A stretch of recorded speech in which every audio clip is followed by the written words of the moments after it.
Yes, you're still with us in City Lace, and we are doing our own version of celebration, if you may, excuse the word. We have with us now, everybody call him an activist. I don't know why they call him an activist, but I just think he's a lawyer, a very good one at that. My pleasure. Mr. Femi Falana, you're welcome to City Lace. Thank you very much. You are another fella in a different light. So let's use your own legal mind to say, why did you get attracted to a young man like that? I mean, some people just probably say it's very rascally, so why are you identifying with him? Well, as an undergraduate at the University of Ife, now Obafemi Awolowo University, I was involved in student unionism. At that time, student leader, Fela and I became very close. He identified a few of us around the campuses who we thought were quite progressive-minded, and therefore we had regular contacts or meetings with him in Lagos. And we also had calls to invite him to the campus, Ife, to stage shows for us. In fact, one of the shows was, I was very impressed. Fela didn't charge us because we wanted to assist some students who had been rusticated and who had been expelled at the University of Ahmadu Bello University. And Fela decided to come down to stage a show for us. Free? Yeah. And even the money we made, we shared, 50-50, he just asked us to give 50% of the money to his boys, and girls, and asked us to use the remaining money to assist our colleagues. I was quite impressed. And of course, Fela also, within about 2 years, went around all Nigerian universities and polytechnics and delivered about 60 lectures. At that time, the catechism was How Europe Underdeveloped Africa by Walter Rodney. Fela made sure that every undergraduate in Nigerian universities or institutions of higher learning, got a piece had of a copy of that book so that you could know how the African continent had been underdeveloped by imperialism. And so we had a relationship, and when I came out of the law school, of course, Fela insisted I had to be his lawyer for 15 years. I was his lawyer. Okay, it wasn't an easy one. Yes, but let's just share some of these experiences with some of our viewers. I mean, being Fela's lawyer, with all those arrests, every beatings, and it's like you virtually were living inside the cell with him, as it were. Well, not quite. Fela was, his cases were the toughest, yet they were the easiest to handle. That's a paradox. He will have done his own work before going to deliberately flout a law. And anytime he was arrested, it was not a question of Femi, you be a bolo lawyer, you must get me out of this.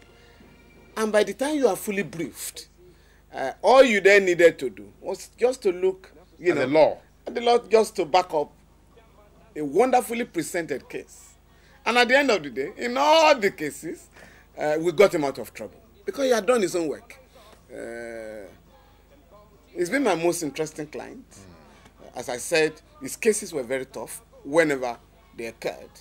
But at the end of the day, you always get out. You will smile out of the court. Okay, but Fela was people thought far behind before his time. He had said so much about Nigeria, and virtually all the things he preached about, that he sang about, virtually everything. You, even as an activist lawyer, you are repeating those. So is it that we cannot learn, or that we cannot grow? Which one is it? No, the Nigerian people are very patriotic, very committed to development. Unfortunately, we have a ruling class that is short-sighted, selfish, and highly corrupt, dangerously corrupt. Fela sang all these things and tried to make us realize. For instance, in 1978, when Fela released the record called Authority Stealing, Fela ended by saying, concluded that song by saying, we Africans have got to do something about this nonsense.